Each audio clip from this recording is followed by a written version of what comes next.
আসসালামু আলাইকুম। অষ্টম শ্রেণীর শিক্ষার্থীদের আজকের এই ক্লাসে স্বাগতম।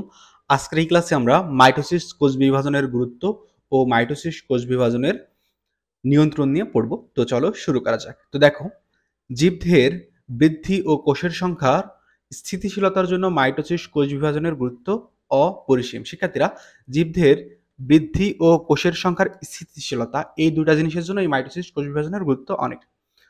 তো এখন মাইটোসিস কোষ বিভাজনের কয়েকটা উল্লেখযোগ্য গুরুত্বের কথা তোমাদের বইতে বলেছে। আমরা এখন এই সকল প্রত্যেকটা গুরুত্ব নিয়ে কথা বলবো। তো দেখো, বহুকোষী জীবের জাইগোট নামের একটি মাত্র কোষ থেকে মাইটোসিস কোষ বিভাজনের মাধ্যমে দৈহিক বৃদ্ধি সম্পন্ন হয়। তো শিক্ষার্থীরা, এখানে একটা জিনিস আছে, সেটা হচ্ছে জাইগোট। এখন জাইগোট হচ্ছে তোমরা বা আমরা যে মানব শিশু তৈরি হয়েছে, এখন আমরা একবারে সর্বপ্রথম যে কোষটা থেকে আমাদের সৃষ্টি হয়েছে, একবারে সর্বপ্রথম সেই কোষটাকে জাইগোট বলে। শিক্ষার্থীরা, জাইগোট কোনটা? জাইগোট হচ্ছে আমরা এই যে এত বড় একটা মানুষ, আমাদের এই এত বড় মানুষ হওয়ার পেছনে প্রথমে একটা কোষ ছিল, সেই একটা কোষ ভাগ ভাগ হয়ে আমরা এত বড় একটা মানুষ হয়েছি। এখন আমরা যেই কোষটা থেকে এই যে এত বড় হয়েছি, একবারে প্রথমের ওই কোষটাকে জাইগোট বলা হয়। শিক্ষার্থীরা, এই জাইগোট নামের একটি মাত্র কোষ মাইটোসিস বিভাজনের মাধ্যমে দৈহিক বৃদ্ধি সম্পন্ন হয়। শিক্ষার্থীরা, বুঝতে পারছো? এই প্রথমেই জাইগোটটা হয়, আর এই জাইগোটটা মাইটোসিস প্রক্রিয়ায় বিভাজিত হতে হতে এই যে আমরা এত বড় একটা মানুষ হয়েছি। এরপরে দেখো, মাইটোসিস কোষ বিভাজনের মাধ্যমেই মাতৃকোষের স্বাভাবিক আকৃতি, আকার, আয়তন, গুণাগুণ অপত্য কোষে বজায় থাকে। শিক্ষার্থীরা, মাতৃকোষের আকার, আকৃতি, আয়তন, গুণাগুণ অপত্য কোষে বজায় থাকে কোনটার জন্য? এটা মাইটোসিসের জন্য। এরপর দেখো, মাইটোসিস কোষ বিভাজনের মাধ্যমে কোষের নিউক্লিয়াস ও সাইটোপ্লাজমের মধ্যে ভারসাম্য বজায় থাকে। এরপর দেখো, মাইটোসিস প্রক্রিয়ায় কোষ বিভাজনের কারণে দেহের সব কোষে সমসংখ্যক ও সমগুণধারী ক্রোমোজোম থাকে।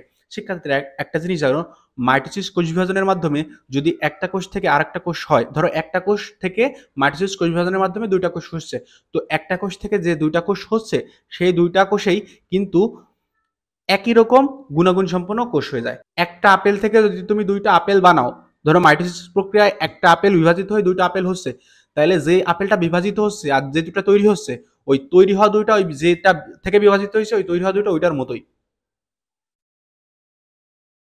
মানে এক কথায় ধরো, বাবা মার থেকে সন্তানরা তৈরি হয়েছে, এখন সন্তানরা হুবহু বাবা মার মতোই। বুঝতে পারছো? বহুকোষী জীবদেহ সৃষ্টি বা যে কোনো ক্ষতস্থান মাইটোসিস প্রক্রিয়ায় কোষ বিভাজনের মাধ্যমে পূরণ হয়। সেক্ষেত্রে এটা দ্বারা কি বোঝাইছে? এটা দ্বারা বোঝাইছে, ধরো তোমার গায়ে কোথাও কেটে গেল, বা বহুকোষী যে কোনো জীবে যদি এরকম হয়, তাহলে এই ক্ষতস্থান এই মাইটোসিস কোষ বিভাজনের মাধ্যমে পূরণ হয়। কিছু কিছু অতি প্রয়োজনীয় কোষের জীবনকাল সীমিত, এগুলো ক্ষয়প্রাপ্ত হয় মাইটোসিস কোষ বিভাজন প্রক্রিয়ায়, এদের পুনরুৎপাদন ঘটে। শিক্ষার্থীরা, এটার একটা অন্যতম উদাহরণ হচ্ছে তোমাদের শরীরের ভিতরে যে রক্ত আছে, এই রক্তর খুব বেশি দিন বাঁচে না। এই রক্ত তোমার দেহে তৈরি হবে এবং কিছুদিন পর এটা মরে যাবে। এখন যদি তোমরা এই ক্ষেত্রে ব্লাড ডোনেট করো, তাহলে তোমাদের ব্লাড ডোনেট করলে কিছুই হয় না, কারণ তোমরা যদি এই রক্তকে বাইরে না দাও, তোমার দেহে এটা অটোমেটিক নিজে নিজেই মরে যাবে এবং নতুন রক্ত কণিকা তোমার দেহ উৎপাদন করবে। তো এরপর দেখো, মাইটোসিস কোষ বিভাজনের নিয়ন্ত্রণ। মাইটোসিস কোষ বিভাজন প্রক্রিয়ায় একটি থেকে দুটি, দুটি থেকে চারটি এভাবে কোষের বৃদ্ধি পেতে থাকে। মাইটোসিস কোষ বিভাজন প্রক্রিয়াটি জীবের বিভিন্ন অভ্যন্তরীণ ও বাহ্যিক প্রভাবক দ্বারা নিয়ন্ত্রিত।